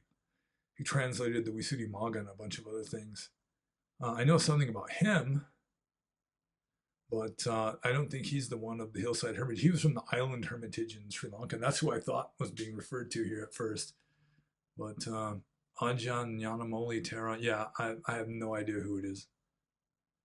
So I suppose I could have been a good boy and at least watch some of his stuff on YouTube and then come up with an opinion. But yeah, I mean, as a general rule, I just do not watch like Dharma videos. I've never had, even when I was most into Dharma, I just wasn't that interested. It's stuff I've all heard before. I mean, you get to a point where you've heard everything pretty much, and it's just kind of boring. Also, it kind of reminds me of a friend I used to have in Bali. He was a trumpet player from St. Louis, and he was a musician, a very talented musician. I assume he still is, but he said he didn't like listening to anybody else's music because he didn't want anybody else's music to contaminate his own individual personal style. And I think there's an element of truth to that in me also. So that's probably another reason why I just am not interested in watching other Dharma teachers' YouTube videos or reading their books. I mean, I've done it occasionally. I do it sometimes, but as I say, it's usually boring. So I'm just gonna go to the next question. This also is from Austin. It's like Austin had a few up here, but it's the same Austin, I'm pretty sure. I just have him down here twice because he asked more than one question. Is there anything you learned as a Buddhist monk that a layman couldn't learn with a consistent meditation practice? Yeah, sure. I learned a lot of things as a Buddhist monk that a layman couldn't learn with a consistent meditation practice, although it wasn't necessarily about meditation. Like being a monk in Burma, you learn about what it was like to live in the Buddhist time because you're living a lifestyle similar to the lifestyle lived in the Buddhist time, in a culture and climate similar. You're living in this very traditional pretty much, I mean, the flora and the fauna and the climate are very similar to the Ganges Valley and the Buddhist culture, and just living the way monks lived in those times, and so you get a lot of insight into what like the rules of monastic discipline are saying, or some of the stuff in the suttas, because you're right there. It's like you're living it. You're not just reading about it in a book. You're not sitting in an apartment in Manhattan reading about ancient India. And to some degree, you've got your foot, dipping into the water of ancient India, in a sense.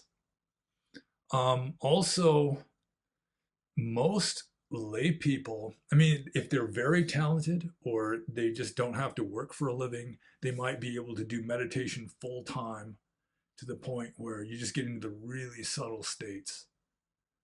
And mostly people can't manage it. That's one reason why jhana is mainly a monk thing.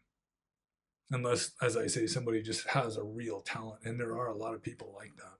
They can just sit down for the very first time, their very first meditation retreat, and they're just sitting there like a rock. That does happen sometimes. So I think I'll just move on to the next question. This is from Outer Haven, and this is kind of a strange one. What are your thoughts on the Talmud? Better have a drink for this. The Talmud. Well, for starters, I should confess that I've never read the Talmud. I mean, I know that it's like a commentary to Mosaic law. So, I mean, it's obviously a Jewish text. It's like a commentary on their Mosaic law. And yeah, I really don't know that much about it. And a lot of their, I mean, the Jews seem to follow the Talmud as though it is scripture. Like, in the Old Testament, it says, thou shalt not boil a kid in its mother's milk. One of the few attempts in the Old Testament to be humane towards animals. It's just sort of a travesty or a sacrilege to boil a baby in its own mama's milk, right? But then the Talmud, I assume, which is the commentary on all this, just has it worked out so that it's, you cannot eat meat and dairy products in the same meal. And so you've got very strict Orthodox Jews that have got not only 2 sets of dishes, but 4 sets of dishes. They got the meat dishes and the dairy products dishes, and then the meat without leavening during Passover dishes, and the dairy products without leavening during Passover dishes. I assume that some of the racial supremacism stuff and the anti-goy stuff, from what I have heard, there's a lot of that in the Talmud. I mean, whatever of it exists, there's a lot of that in the Talmud. But yeah, other than that, I really don't know that much about it. So I'm just going to move on to the next question. And this is from Jeremy. And Jeremy says, love sounds more like an ascetic practice. I would appreciate more info on love and or romantic love. I don't see how romantic love can be a path to nibbana. Buddha and his monks do not seem to follow that path. Did Buddha say that it was a valid path, yet not a recommended one? As I understand it, celibacy is a requirement in accomplishing the path to have sex, which he spells S-E-C-K-S, which is nice. One must be aroused for their equipment to work. That is sense indulgement and not restraint. Is it not skillful for an alcoholic? Oh, it is not skillful for an alcoholic to get drunk and then try to observe Dharma. Isn't that what Tantra tries to do?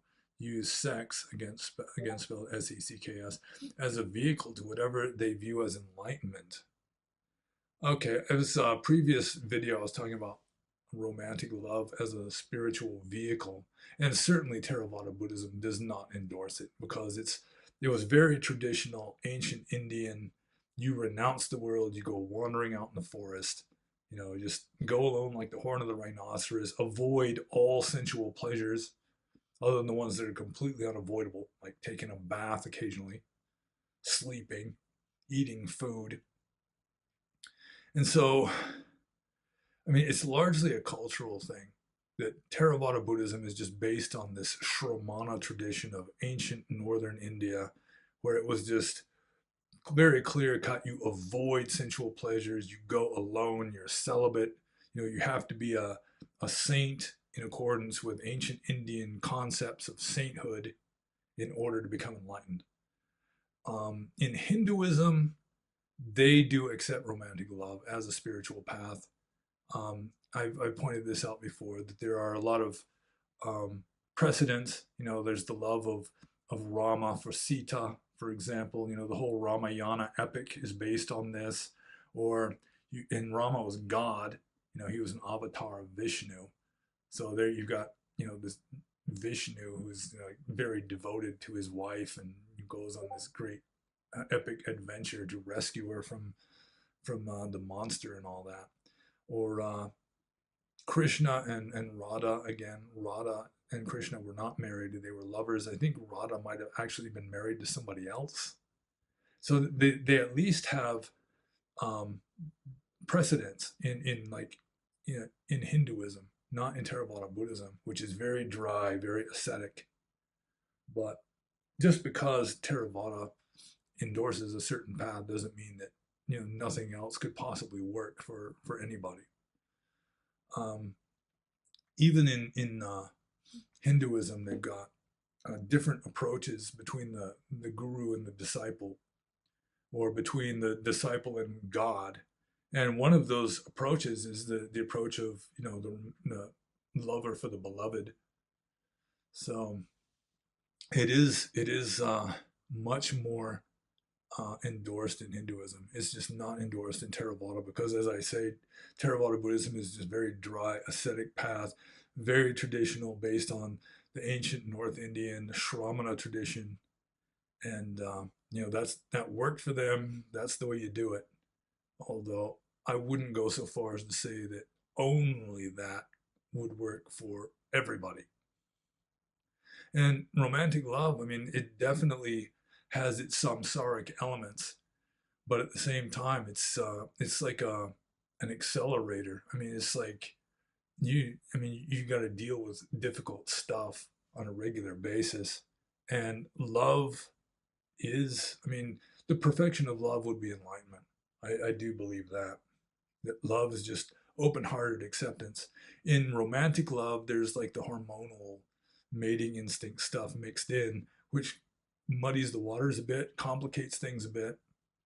But still, if you can have unconditional love for anybody, then that is a very advanced spiritual practice, I guess you could call it.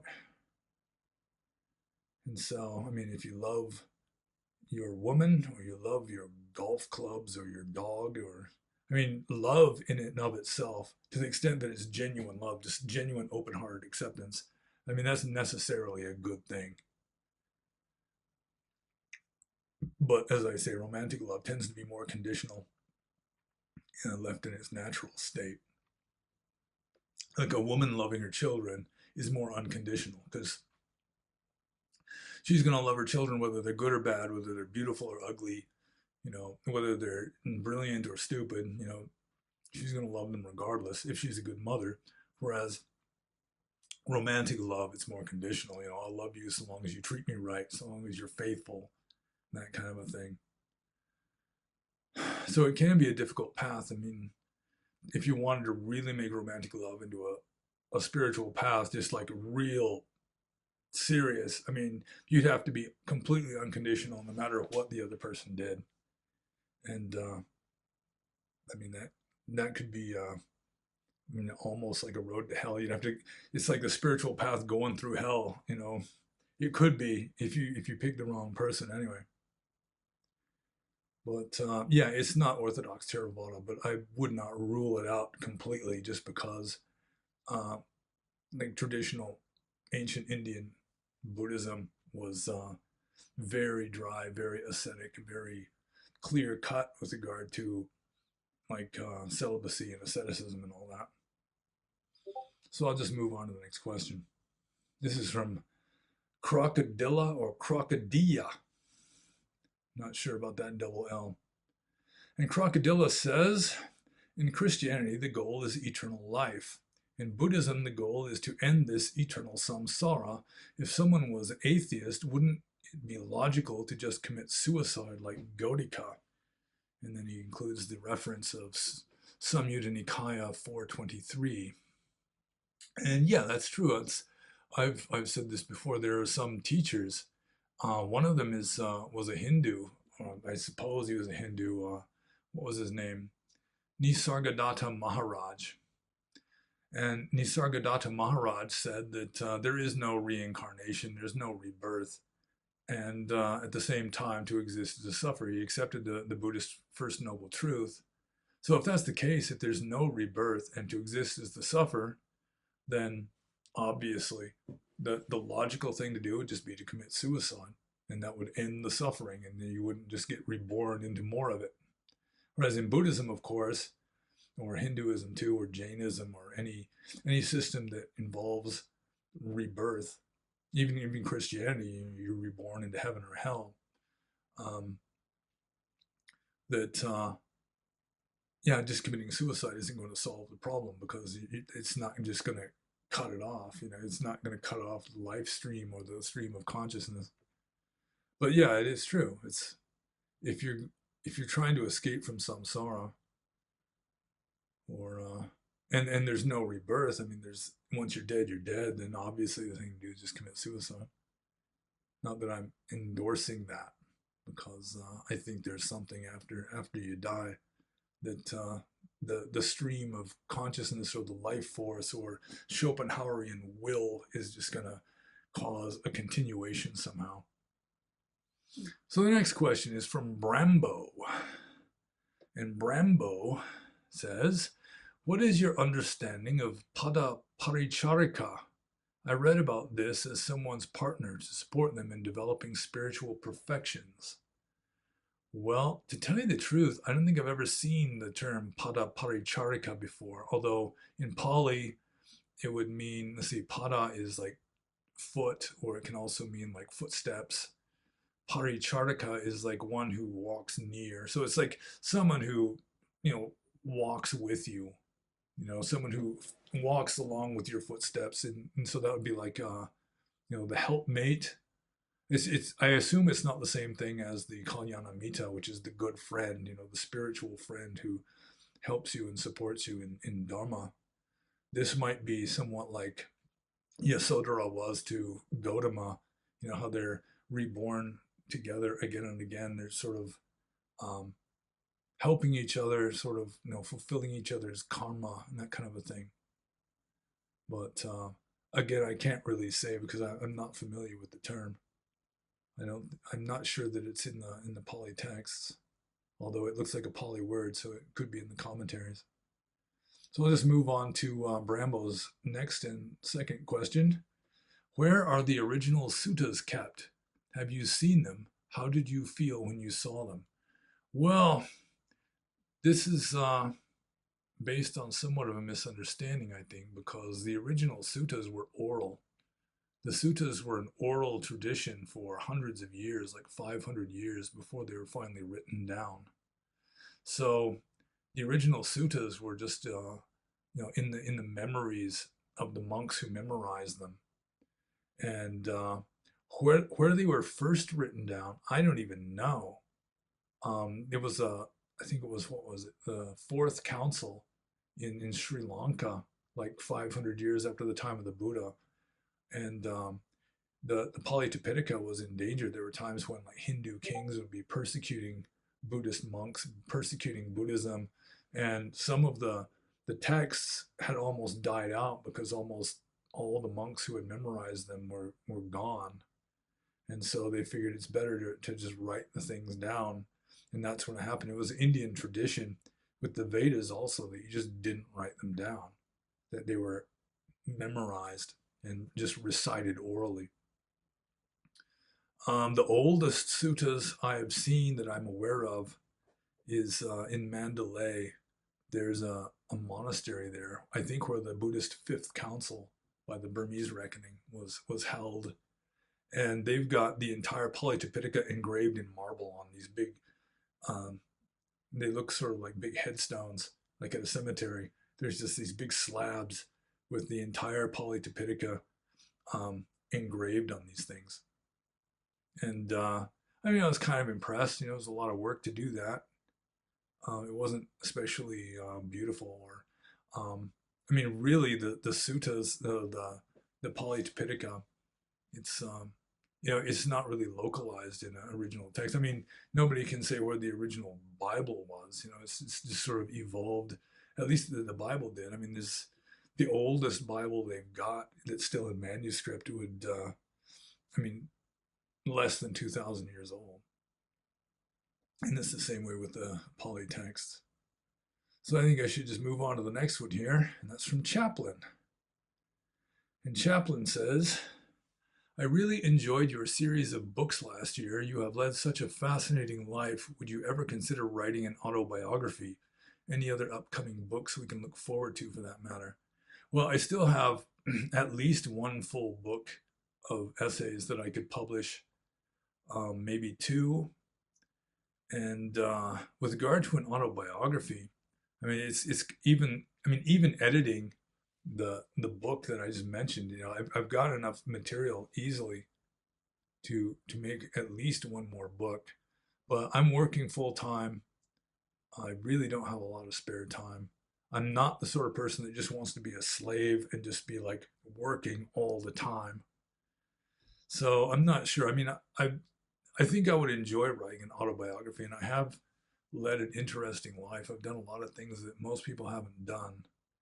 So yeah, I mean, it's something I've considered many times, and I'd be willing to do it, but I'd have to have um, more, more in like, what do you call it, financial independence. I wouldn't have to be working full time like at a sheet metal shop. Maybe once I finally, get into the white collar uh, jobs at the sheet metal place, I might at least be less tired when I get home. But maybe I'd have more energy for writing this kind of stuff. But right now, I've just got to pay the bills, and I've got to work and support myself until maybe someday I'll get enough support that I don't need to work at a sheet metal shop, or somehow, for whatever reason, I'll have like more free time to just sit down and start writing a full length book, or even just editing the one that I've already got material written for. But yeah, I do hope that at least, at the very least, the fourth book will come out within the next year or two. So I think I'll just move on to Chaplin's next question. And Chaplin says, in your experience, how do most Buddhists you know celebrate Christmas? Do you have any Christmas plans? Well, most Buddhists I know don't celebrate Christmas because it's not a Buddhist holiday. Like in Burma, I mean, it's on the calendars, but it's not a day off, I'm pretty sure.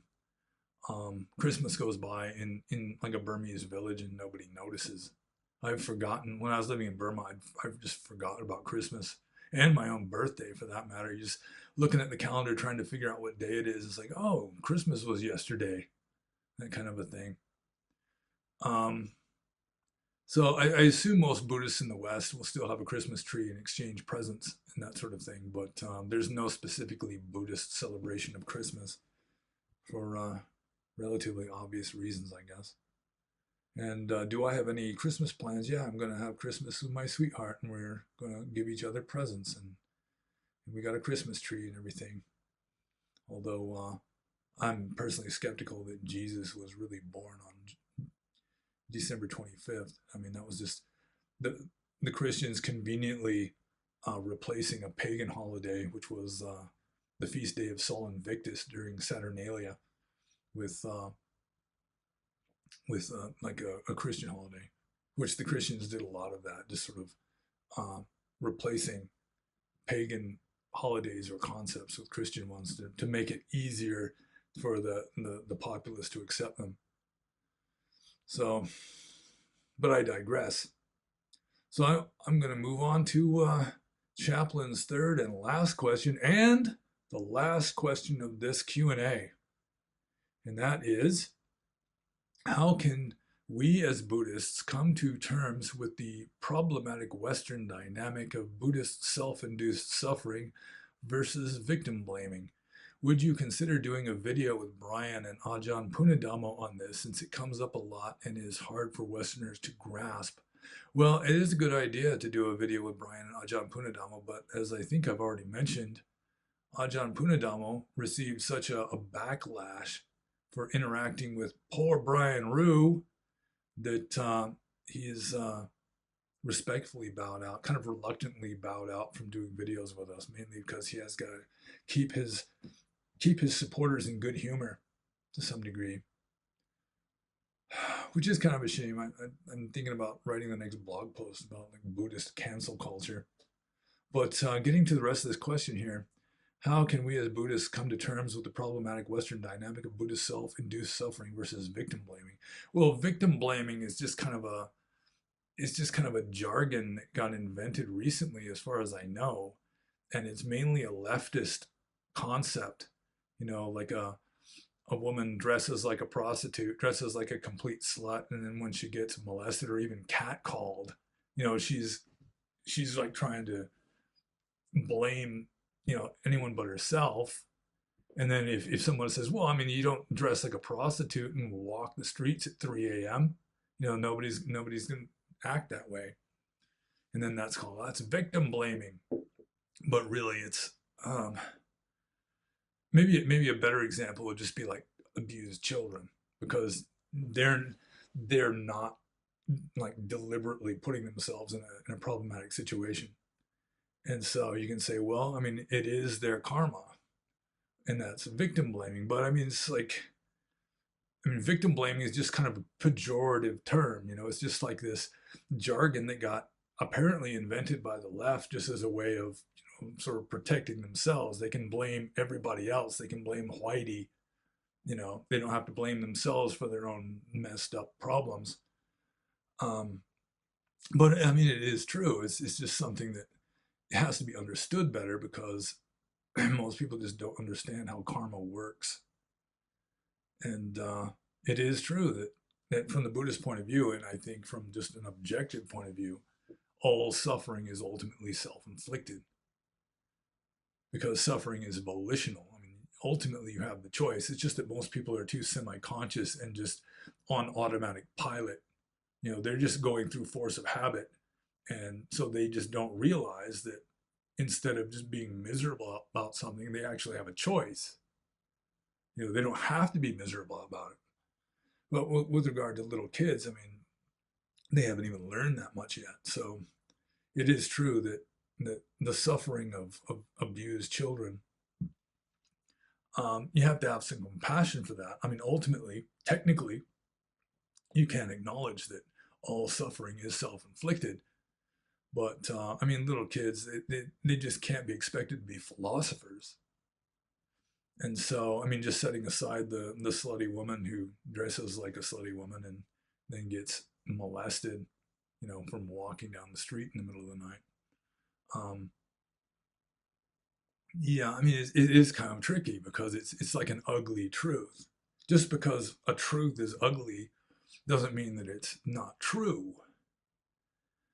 And so, going with karma, yeah, I mean, it shouldn't really be any kind of influencer with regard to our attitude towards abused children. I mean, we can accept, okay, fine, it's like they're not skillful at steering their vehicle yet, or it's like, little kids may have nightmares more than grown-ups do, just because they're not good at steering the direction of their dreams. Same way in the conscious waking state, they're just not very good at steering their way into a good alternate reality, if that makes any sense at all. But still, I mean, you have to have compassion for them and protect them as well as we can. And it's the same way with anyone, really. I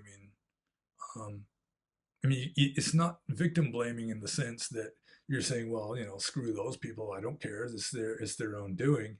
But I mean, you still have to have compassion. I mean, that's true also. And you should try to help people to stop suffering if you are able to do so. So there is that. But it is true. I mean, that's one of the most important things you can know if you know anything about Buddhism, is that all suffering is ultimately self-inflicted. You do have a choice to be miserable or happy, or at least equanimous. So, I mean, if you hear something bad happening to somebody, the first reaction shouldn't be, well, it's their own karma, especially if it's, just some little kid or just some normie that, I mean, they don't have the, just realistically, they've never been exposed to the idea. They just naturally assume mainstream culture tells you if you're uncomfortable or inconvenienced, you're unhappy. You just watch TV commercials or whatever, and that's what you're taught in a consumeristic, materialistic, spiritually bankrupt culture. Even just the mildest discomfort or inconvenience isn't necessarily going to cause suffering, and that's not true. So, I mean, if you hear about someone who's suffering, I mean, you don't just blurt out that it's due to their own karma and it's all self-inflicted. I mean, there should still be some compassion, and if you're in a position to do so, you can do your part to help alleviate the situation. But yeah, I think that would be the best way to come to terms with it, is just not blurting out it's their own karma, when you hear of something bad happening to somebody, because, in a way that is kind of victim blaming, even though ultimately it's legitimate. It's true from a Buddhist point of view, but still, I mean, victim blaming is just another derogatory slur invented by the West to justify their blaming of evil whitey mostly. And that's the last question. So if you got any more questions, and I assume some of you do, you are encouraged to include them in the comments below the video, or if you have access to my subscribe star, you can leave your comments there, or if you have access to the Discord server, you can leave your questions there.